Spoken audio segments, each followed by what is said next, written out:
13 into 252 divided by 42 plus 170 is equal to dash plus 47. But 13 into 252 divided by 42. First നമ്മൾ ഡിവിഷനാണ് ചെയ്യുന്നത്. അപ്പം നമുക്കിവിടെ ഡിവൈഡഡ് ബൈ 42 എന്ന് ഇങ്ങനെ എഴുതാം. പ്ലസ് 170 ഇസ് ഈക്വൽ ടു നമുക്ക് ക്വസ്റ്റ്യൻ മാർക്കിന് എക്സ് എന്ന് എഴുതാം. X plus 47. അപ്പോൾ ഇവിടെ 13 ഇൻറ്റു 42 252 എത്ര ടൈംസ് പോകുന്നു വെച്ചാൽ ഇവിടെ അറ്റത്ത് 2 കിടക്കുന്നത്. അപ്പോൾ 2 ഇൻറ്റു 6 12. 2 ഇൻറ്റു 6 12. അപ്പോൾ 42 ഇൻറ്റു 6 ആവാനേ സാധ്യതയുള്ളൂ. അപ്പോൾ നമുക്ക് വേണമെങ്കിൽ ഒന്ന് ചെയ്ത് നോക്കാം. 42 ഇൻറ്റു 6 നമ്മൾ യൂണിറ്റ് ഡിജിറ്റ് നോക്കാം. യൂണിറ്റ് ഡിജിറ്റിൽ 252 2 ആണ്. അപ്പോൾ 2 എന്ന് പറയുമ്പം 42 ഇൻറ്റു 6 ചെയ്യുമ്പോൾ 6 ഇൻറ്റു 2 12 വരുമല്ലോ.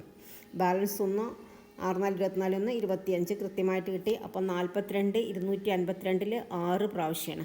അപ്പോൾ 6 6 plus 170 is equal to x plus 47. Okay.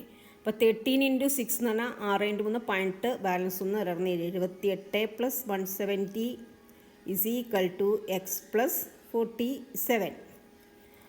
170 plus 78 8 7 14. Balance 1 1 2 248. ഈ 47നെ ലെഫ്റ്റ് സൈഡിലേക്ക് കൊണ്ടുപോകുമ്പോൾ -47 ഇസ് ഈക്വൽ ടു എക്സ്. ഇനി 248 47 മൈനസ് ചെയ്ത X is equal to 8 - 7 1 4 - 4 0 2 201 answer കിട്ടിയത്. Answer is option D. If you like this video, please like, share and subscribe. Thank you.